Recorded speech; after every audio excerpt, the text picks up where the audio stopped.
नमस्कार, बड़ी बहस में आप सभी का स्वागत है। मैं हूं सौरभ त्रिपाठी। मध्य प्रदेश में ग्लोबल इन्वेस्टर मीट समाप्त हो चुका है, जिसका शुभारंभ प्रधानमंत्री नरेंद्र मोदी ने किया था और समापन केंद्रीय गृह मंत्री अमित शाह ने किया था। मुख्यमंत्री डॉक्टर मोहन यादव ने बताया कि इस मीट में 30,77,000 करोड़ रुपए के निवेश मिले हैं।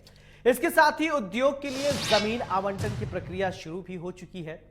पतंजलि के आचार्य बालकृष्ण भी ग्लोबल इन्वेस्टर समिट में शामिल हुए। लिहाजा समिट के बाद जैसे ही वो एयरपोर्ट पहुंचे, राज्य के अधिकारियों ने जमीन आवंटन का पत्र उन्हें सौंप दिया। इससे पता चलता है कि सरकार उद्योगों के लिए युद्ध स्तर पर तैयारी कर रही है। पतंजलि के साथ ही जल्द ही 425 दूसरी कंपनियों को भी जमीन आवंटन को लेकर लेटर जल्द मिल जाएंगे और 6 महीने के भीतर इन कंपनियों को बताना होगा कि उनके द्वारा जमीन पर किस तरीके से काम शुरू किया गया है। मध्य प्रदेश की पहचान बदलने का जो प्रयास मुख्यमंत्री ने शुरू किए हैं, इसके परिणाम भी दिखने शुरू हो गए हैं। वहीं सरकार के इन प्रयासों पर कांग्रेस को लगता है कि पहले भी उद्योगपतियों को जमीन मिली थी, उन्होंने इन जमीन का क्या किया बताएं। कांग्रेस का यह भी कहना है कि केवल एमयू साइन करने से कुछ नहीं होता। अगर उद्योग मध्य प्रदेश की जमीन पर लगते हैं तो हम भी सरकार का स्वागत करेंगे, लेकिन जब ऐसा होगा तब हम स्वागत करेंगे। लेकिन फिलहाल ऐसा कुछ नहीं हो रहा है। आज इसी मुद्दे पर विस्तार से बात होगी। चर्चा के लिए कुछ मेहमान जुड़ेंगे, लेकिन उससे पहले सियासी बयानबाजी, फिर इसके बाद करेंगे बड़ी बहस। एक तो मध्य प्रदेश है, मध्य प्रदेश भरोसे का। भारत के प्रधानमंत्री जी ने कहा ना, यही समय है, सही समय है, और इसलिए मध्य प्रदेश में इन्वेस्ट करिए, मध्य प्रदेश के उद्योग क्रांति में भाग लीजिए। जब भारत के प्रधानमंत्री आदरणीय नरेंद्र मोदी जी ने कहा, तो मध्य प्रदेश के मुख्यमंत्री आदरणीय डॉक्टर मोहन यादव जी ने उसको तत्काल जमीन पर उतारा, तत्काल, घंटे भी नहीं लगने दिए। तो ये भरोसा और विश्वास निवेशकों के रूप में और मध्य प्रदेश की जनता के बीच में सरकार ने कायम किया, और इसी बात को आदरणीय गृह मंत्री अमित शाह जी ने भी उस मंच पर दोहराया था। और इसलिए मध्य प्रदेश औद्योगिक और निवेशकों के लिए सबसे अच्छा हब है। इस समय किसी भी क्षेत्र के सब प्रकार के उद्योग मध्य प्रदेश में संचालित हो सकते हैं, क्योंकि मध्य प्रदेश में सब प्रकार की जलवायु इस प्रदेश में है, और भूमि भी है, और पानी भी है, और हमारे पास सब प्रकार के काम करने वाले लोग भी। मध्य प्रदेश में ये लैंड बैंक है कहाँ, ये तो सरकार बताए। और दूसरी चीज जो है, ये लैंड बैंक जो है, क्या जमीन धरातल पर आकर जो है क्या एग्रीमेंट्स हो रहे हैं वो बताने चाहिए। मध्य प्रदेश में कई लोग जमीनें हड़प के और पूंजीपति यहाँ से भाग गए, और बाद में जो है वो जमीनों को जो है उनसे सरेंडर करवाना पड़ा। भोपाल में आवंटित हुई थी अंबानी यूनिवर्सिटी के लिए जमीन, सरकार बताए कि 15 साल में उसका क्या उपयोग हुआ उस जमीन का, ये भी बताना चाहिए साथ। ये मध्य प्रदेश की जनता की संपत्ति है। 1150 करोड़ की, 1134 करोड़ की जमीनें बेच दी हैं मध्य प्रदेश, सरकारी संपत्तियां। उसका हिसाब दे सरकार, बताए कि क्या कर रही है, उसकी दिशा क्या है। रोज कर्जे उठाते हैं और रोज मध्य प्रदेश की संपत्ति बेच देते हैं। और अगर इन्वेस्टमेंट आ रहा है तो अच्छी बात है, इसमें कोई बुराई नहीं है, हम उसका स्वागत करेंगे। लेकिन ये इन्वेस्टमेंट जमीन पे दिखना चाहिए। केवल जो है अपने पसंदीदा उद्योगपतियों के साथ मध्य प्रदेश के लैंड बैंक की अगर जो है नीलामी हो रही है, तो ये एक तरफा होगी चीज़। विकास होगा, अच्छी बात है। और मामा के ज़माने में 1% इन्वेस्टमेंट कन्वर्ट हुआ था। माननीय मुख्यमंत्री आदरणीय डॉक्टर मोहन यादव।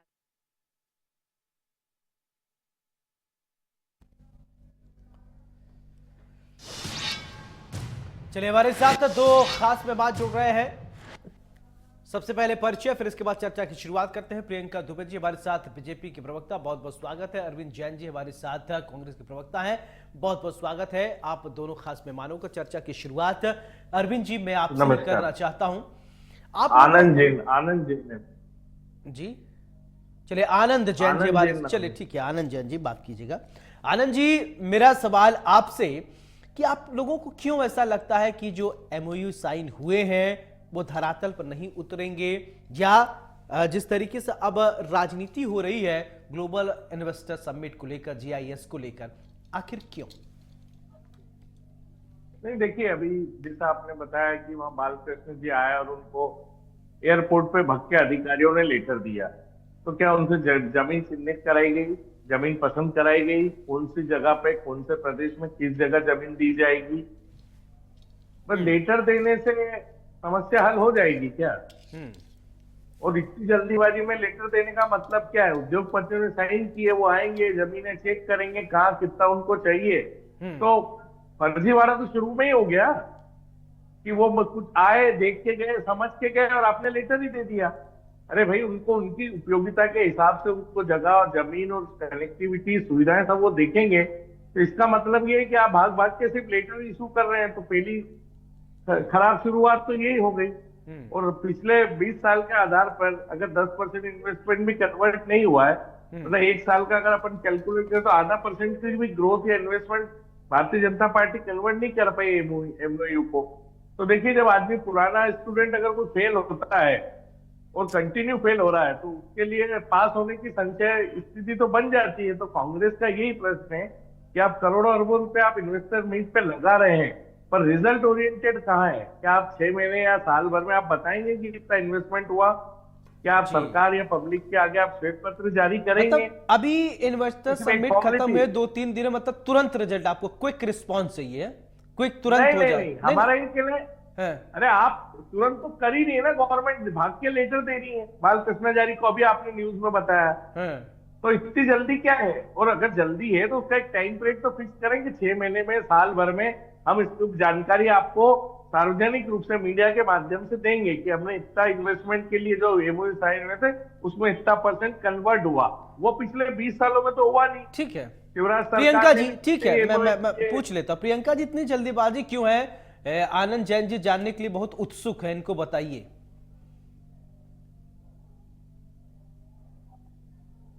देखिए, कांग्रेस के साथ में एक बड़ी समस्या है कि कोई भी शुभ काम होता है तो इन्हें रुदन मचाना, पेट में तकलीफ होना शुरू हो जाती है। चाहे वो सेंट्रल विस्टा का उद्घाटन की बात कर लें या फिर स्टैच्यू ऑफ यूनिटी की बात कर लें, जब भी इनको पता नहीं प्रदेश हो या देश हो उन्नति करता हुआ नजर आता है तो इन्हें वो चीज हजम नहीं होती। आज अगर हम बात करते हैं, ये लोग इतनी चर्चाएं करते हैं कि क्या हुआ, कैसे हुआ, तो बिल्कुल हर चीज आज की डेट में ऑनलाइन पोर्टल लोग हर चीज का वेरिफिकेशन कर सकते हैं। लेकिन इनके समस्या ये है कि अभी तो शादी के बन्ना बन्नी खत्म नहीं और इनको बधाओ गीत अभी से ही गाना है। समस्या ये हो गई। तो तकलीफ इनकी यही है कि हर शुभ काम में इन्हें अपना अनिष्ट ही खोजना होता है। आज अगर हम बात करते हैं इसका सिस्टमेटिकली ट्रीटमेंट, जो हमारे आनंद जी भाई साहब ने चिंता जताई, उसका सिस्टमेटिक ट्रीटमेंट पहले किया गया अगर जब रीजनल समिट्स की गई, ताकि इंडस्ट्री के हिसाब से लैंडमार्क तैयार किया जा सके, चाहे वो अपना रीवा हो, चंबल, ग्वालियर चंबल क्षेत्र हो, चाहे सागर का क्षेत्र हो, चाहे पीथमपुर की बात कर लें, चाहे इंदौर की बात कर लें, चाहे मऊ की बात कर लें, चाहे अतहार की बात कर लीजिए, चाहे होशंगाबाद यानी नरसापुरम संभाग की बात कर लीजिए। हर जगह पर जब लैंड्स को वेरीफाई किया गया, स्ट्रेटेजिकली देखा गया, सर्च किया गया, उसके बाद ही आगे की प्रोसीजर की गई। तो रीजनल समिट्स एक बैच तैयार किया गया था ग्लोबल इन्वेस्टर समिट्स का, ताकि जो पहले होता था, ये गुरेज नहीं है कि अगर जब कोई परेशानियां आती थी जिसके कारण जब ग्लोबली अगर हम बात करते थे समिट्स होती थी, तो जब वो ग्राउंड पे जाती थी तो ग्राउंड प्रॉब्लम्स के कारण जो दिक्कतें आती थी उनको पहले रेक्टिफाई किया गया है, उसके बाद ग्लोबल समिट्स की तैयारी की गई। अब भाई साहब का दूसरा क्वेश्चन ये था कि जमीनें कहाँ से आएंगी, तो जमीनें भूमाफिया आपके समय काम करते थे, उनके ऊपर कार्रवाई करके उनको भी नियंत्रित किया गया है। और आज ऑनलाइन पोर्टल पे भू स्वामित्व के अधिकार भी दिखते हैं और उनके लेखा जोखा भी उपलब्ध हो जाता है। नामांतरण की प्रोसीजर हो चाहे रजिस्ट्रेशन की प्रोसीजर हो, सबको माननीय मुख्यमंत्री जी ने आते से ही इन सब चीजों के ऊपर नकेल कसी थी और उनके ऊपर कार्य किया था। अब इसके बाद इनका एक क्वेश्चन ये था कि कैसे, तो जो आप लोगों ने अड़चने पैदा करके रखी थी, पहले 38 प्रकार की अगर एनओसीज करवानी पड़ती थी, उसके बाद में इंडस्ट्री की परमिशन मिलती थी, उसे रेक्टिफाई करके प्लग एंड प्ले की मेथड को उपलब्ध करवाया गया, प्लग एंड प्ले का स्ट्रक्चर तैयार किया गया और आज सिर्फ 10 प्रकार की अगर हम बात करते हैं अनुशंसाएं लेकर के, एनओसीज लेकर के आप अपनी इंडस्ट्री को अपने स्टैब्लिश कर सकते हैं। और ये मैं नहीं कह रही हूँ, जो जी। उद्योगपति, जिसमें हम कह सकते हैं कि सामिक वासु जी ने ये बात, जो उनके सीईओ हैं सामिक वासु जी ने ये रिप्लाई दिया है कि सिर्फ 8 हफ्ते के अंदर जमीन की प्रोसेस को कंप्लीट किया गया। उसके बाद उनको एक्स्ट्रा 5 एकड़ और चाहिए था तो उसे पूरा किया, और सिर्फ 3 हफ्ते के अंदर ग्रीन प्लांट लगाने की अनुमति को भी पूर्ण किया गया।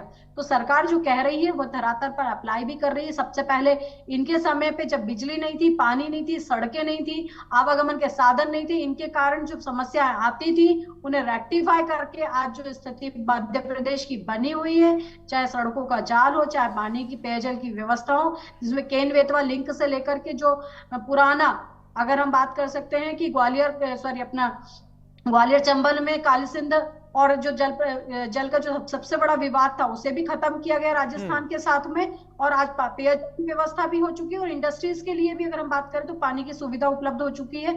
तो जो सुविधाएं इंडस्ट्रीज के लिए लगती हैं आज वो हमारे मध्य प्रदेश में दूसरे स्टेट्स की अगर बात करते हैं तो उनकी तुलनात्मक मध्य प्रदेश आज इंडस्ट्रीज के लिए सुगम हो चुका है। इसलिए 27% की इंडस्ट्रियल ग्रोथ आज हो सकी, जो उनके समय पे माइनस में हुआ करती थी, आज 27% की इंडस्ट्रीज की हो चुकी है। और अब उसको ही जो हमने घोषणा पत्र में भी कहा था कि रोजगार का और भी सृजन और विकल्प के ऊपर कार्य किया जाएगा। कृषि हमारा मूल है, उसके अलावा भी हमें रोजगार चाहिए, उसके लिए सरकार वचनबद्धता से प्रयास कर रही है। उसमें जो भी अड़चने आएंगी मुस्तैदी के साथ उन्हें निपटाया भी जाएगा और धरातल चलिए, ठीक है, को उतार भी जाएगा। ठीक है। आनंद जी, देखिए आपका जो कंसर्न था शायद प्रियंका दुबे जी ने सब कुछ बता दिया, लेकिन एक सवाल मैं आनंद जी मैं आपसे समझना चाहता हूँ। नहीं, ठीक है, मेरा सवाल ये है, विपक्ष में होने का मतलब ये है क्या कि हर चीज का विरोध हो, हर चीज में उसमें कमी निकाली जाए? कुछ अगर सही हो रहा है तो उसको हम सपोर्ट नहीं कर सकते क्या, उसका सहयोग नहीं कर सकते क्या? विकास होगा तो मध्य प्रदेश होगा, उसमें आप भी हैं। नहीं, देखिए, सवाल हमने स्वागत तो किए इन्वेस्टर मीट का, ये सब बातें इन्वेस्टर मीट के बाद की है। सवाल ये है कि जब प्रियंका जी ने खुद ने स्वीकार कर लिया 22-23 साल से आपकी सरकार है, टोटल 27% ग्रोथ हुई है, तो हर साल में 1% की ग्रोथ हुई है, और उसके अगेंस्ट में खर्चा कितना हुआ है? अभी भी आपने पब्लिक का पैसा कितना बर्बाद किया।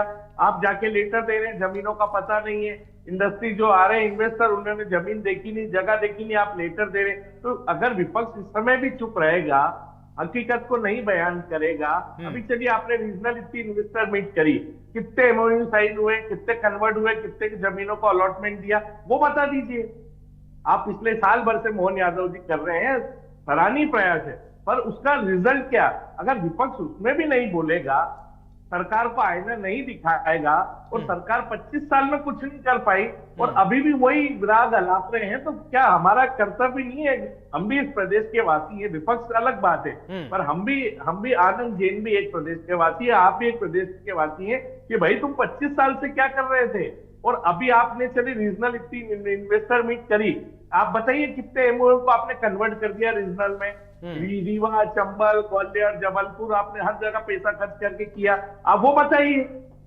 आप तो भाषण देने लग जाते हैं बस कि 20 साल 25 साल पहले ग्रोथ माइनस में। अरे भैया, अभी आपकी जवाबदारी, सरकार आपकी है। इन्वेस्टर मीट मामा जी ने कितनी इन्वेस्टर मीट करी, शिवराज सरकार ने? आप कितनी इन्वेस्टर मीट कर रहे हैं, कितना खर्चा कर रहे हैं, और कन्वर्ट नहीं है ना? तो अगर वो भी नहीं बोले तो ये तो हमारा अधिकार है। देखिए, सही बात को बोलना अधिकार है, हम विरोध नहीं कर रहे हैं। अभी भी हम बोल रहे हैं प्रक्रिया को सुधारिए, कन्वर्ट करने की कोशिश कीजिए। आप सिर्फ मीडिया में बने रहने के लिए आप लेटर भाग के देगा और मीडिया में वो छप रहा है, मीडिया वो बोल रहा है कि साहब अधिकारी लेके जा रहे हैं। अरे ये क्या तरीका है? आप पहले उनको जमीन चॉइस कराइए, उनकी क्या उनकी रिक्वायरमेंट्स है, क्या वो प्रोजेक्ट डालना चाहते हैं, उनका आदमी, उनके जो मैनेजर्स हैं वो आएंगे, इंस्पेक्शन करेंगे। आपने तो बस जाके लेटर दे दिया, तो ये मतलब पब्लिसिटी स्टंट है ना? क्या है, इंडस्ट्री एक दिन में लग जाती है क्या? ये हम लोग भी समझते हैं, पर उसकी जो प्रैक्टिकल अप्रोच है जो 20 साल में नहीं हो पाई, पिछले 1 साल से आप रीजनल में इन्वेस्टर मीट कर रहे हैं, आप बताइए, वो आंकड़े बता दीजिए। चलिए, हम स्वागत करेंगे कि आपने 10 जिले में इन्वेस्टर मीट करी और इतने कन्वर्ट हो गए, इतनों का आपने जमीन अलॉटमेंट कर दी। आप जवाब ऑल देंगे इंडिया क्या के लोगों प्रियंका को जी? तो छोड़ ठीक है, दिया आप। चलिए ठीक है आनंद जी, मैं पूछ लेता। प्रियंका जी जवाब दीजिए, आनंद जी जो कह रहे हैं उन बातों का जवाब दीजिए, क्योंकि लंबे समय से ऐसा तो है नहीं कि आप पूर्ववर्ती सरकार पर आप नहीं ठीकरा फोड़ सकती।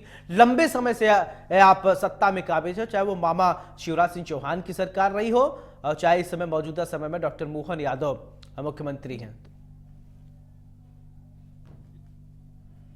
देखिए, जैसे मैंने बताया कि आज अगर पीथमपुर की हम बात करें, ऑटोमेशन के हो या ऑटोमोबाइल के सेक्टर में पीथमपुर अग्रणी हो रहा है।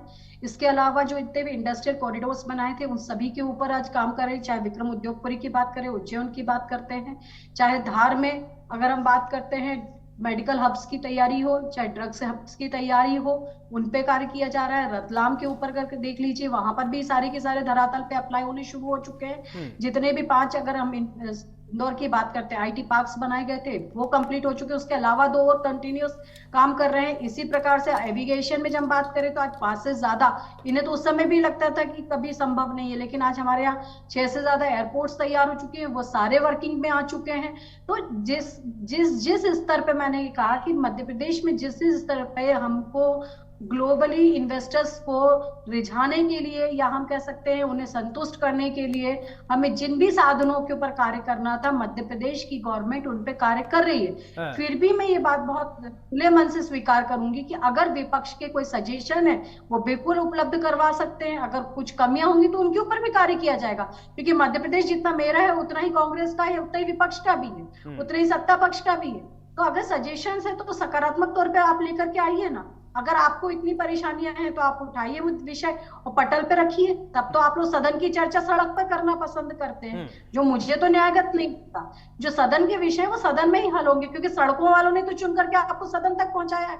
फिर सदन की चर्चा आप सड़क पे क्यों करना चाहते हैं? हर चीज को आप लोग एक दूसरा ही प्रोस्पेक्ट पे देखना पसंद करते हैं। आपकी कोई भी जो है वो आरोप निकल करके आते हैं। कभी सदन में चर्चा करते तो आप लोग के मंत्री हो या आपके विधायक तो कभी नजर ही नहीं आते। आपका जो कार्य वो भी हमारे मंत्री करते हैं, ध्यानाकर्षण के ऊपर, उसके ऊपर विषयों पे चर्चा हमारे मंत्री कर रहे हैं। तो कोशिश ये कीजिए कि मध्य प्रदेश को हम सकारात्मकता के साथ आगे बढ़ाएं। जो इंडस्ट्रियल एरिया डेवलप हो रहे हैं, चाहे वो महू में हो, इंदौर में हो, पीथमपुर में हो, रीवा में हो, सागर में हो, ग्वालियर में हो, चंबल में हो, जिस भी तरीके से, चाहे पर्यावरण पे कार्य कर रहे हो, चाहे हम पर्यटन पे कार्य कर रहे हो, चाहे हम इंडस्ट्रीज के ऊपर कार्य कर रहे हैं, अगर कहीं कमियां होती भी है सरकार की तो आप चर्चा कीजिए। सादर आमंत्रित है आप लोग। चलिए जवाब देंगे क्या आनंद जी? सर, पीथमपुर कांग्रेस के जमाने का है, इंदौर का सांवेर रोड कांग्रेस के जमाने का है, bank note press Dewas industrial area Congress के जमाने का है, मांगलिया कांग्रेस के जमाने का है, मक्सी शाजापुर उज्जैन में जो मक्सी रोड पे या इंडस्ट्रियल एरिया है वो कांग्रेस की देन है। मेरे को एक भी ऐसा सेक्टर बता दीजिए भारतीय जनता पार्टी का जो 22 साल में इन्होंने इंडिपेंडेंट डेवलप किया हो, उस इंडस्ट्री एरिया का आप नाम बता दीजिए। ये जितने गिनाए हैं जो भी इंडस्ट्रियल एरिया गए हुए हैं ये सब कांग्रेस सरकार के जमाने के। ये पीथमपुर की बात कर रही है, पीथमपुर में जितना काम हुआ है वो कांग्रेस सरकार के समय हुआ है। तो आज जितने इतने इंडस्ट्रियल एरिया अगर मध्य प्रदेश में बना है तो कांग्रेस की देन है। बीजेपी ये बताए कि इन्होंने एक कौन सा इंडिपेंडेंट क्लस्टर या इंडस्ट्रियल बेल्ट बनाया जिसको ये बोल सकते हैं कि बीजेपी ने बनाया। ये सब कांग्रेस की देन है, ये उसी को आगे बढ़ाने का काम कर रहे हैं, पर उसमें भी ये फेल है। चलिए, सब कुछ कांग्रेस की देन है प्रियंका जी, और भारतीय जनता पार्टी ने किया क्या है फिर? जब सब कुछ कांग्रेस ही करके चली गई है, आप उसको बढ़ा रही, वो भी ढंग से नहीं बढ़ा पा रही हैं, ये आरोप है आनंद जैन जी के।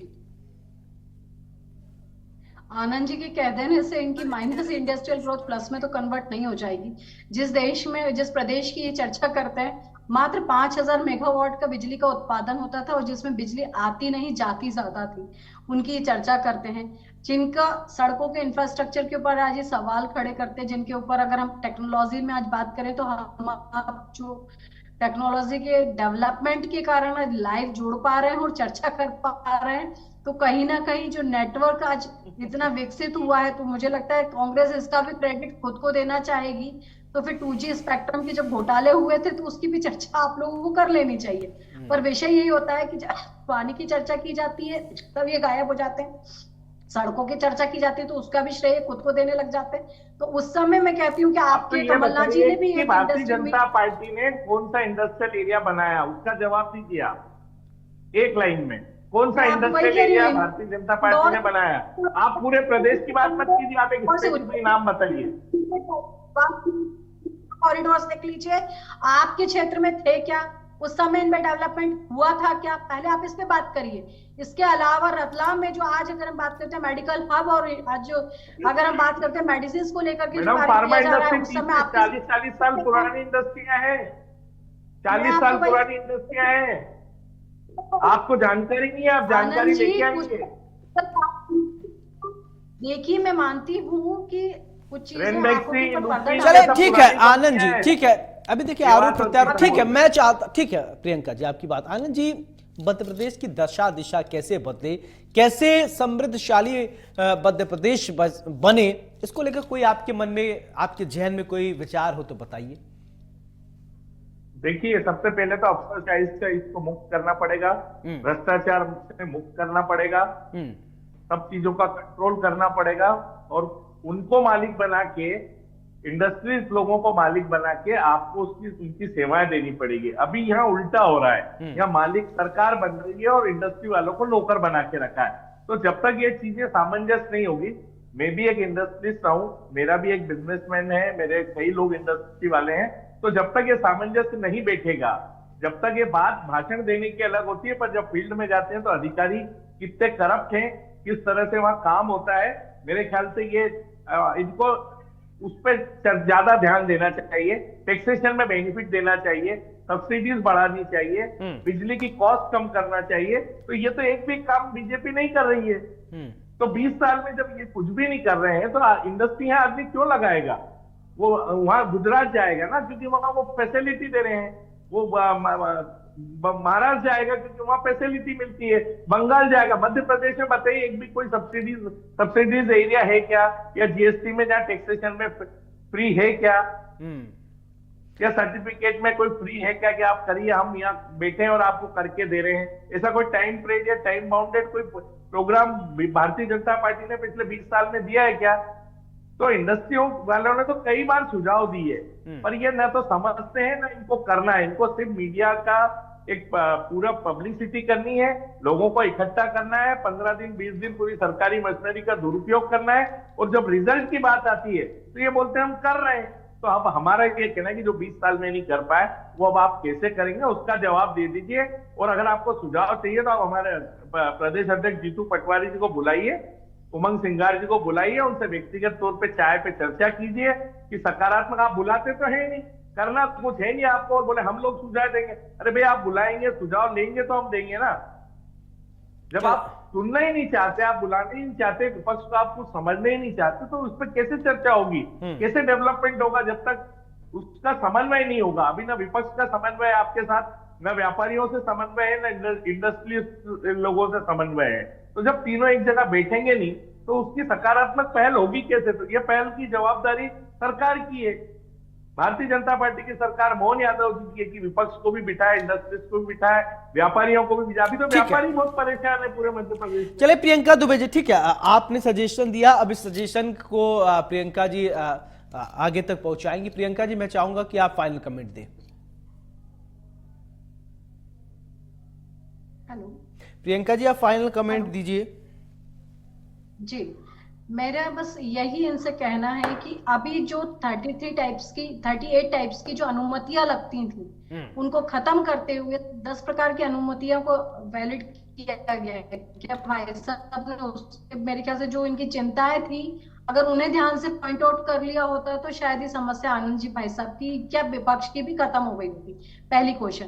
दूसरी चीज, हमारे भाई साहब ने नाम लिया उमंग सिंघार जी का, नेता प्रतिपक्ष के नाते। ये वही नेता प्रतिपक्ष हैं जो खुद अपने ही मंत्री के ऊपर ये बात कह चुके हैं कि अपने दिग्विजय सिंह जी तो खुद माफिया हैं, और ऐसा कौन सा धंधा। बात अलग है, आप अपनी बात कीजिए ना, आप डिबेट को डाइवर्ट क्यों कर रही है? नहीं, आप डिबेट को डाइवर्ट मत कीजिए। आपने सुझाव मांगा, आपने दिया, आप हमारे नेताओं को उंगली मत उठाइए। आप बिल्कुल गलत बात कर रही हैं। आप अपनी बात, पार्टी की बात कीजिए, आप हमारे नेताओं को उंगली मत उठाइए। नहीं, बिल्कुल आप गलत डाइवर्ट कर रही है बात को। नहीं, क्यों सुनेंगे आप? आपने चलिए ठीक है दिया, उस पर आप क्या पहल कर रहे हैं? चले ठीक है, आप लोगों की बात आ गई। बहुत बहुत शुक्रिया प्रियंका दुबे जी, बहुत बहुत शुक्रिया। आनंद जी आपका भी बहुत बहुत शुक्रिया बड़ी बहस पे चर्चा करने के लिए। इन्वेस्टर समिट को लेकर अब आरोप प्रत्यारोप सियासत भी हो रही है, लेकिन इन सबके बीच सवाल यही उठता है कि अगर मध्य प्रदेश में व्यापारी आते हैं, औद्योगिक जगत के बड़े दिग्गज लोग आते हैं, तो ये मध्य प्रदेश की भलाई के लिए आएंगे, मध्य प्रदेश में आर्थिक विकास की गंगा बहेंगे।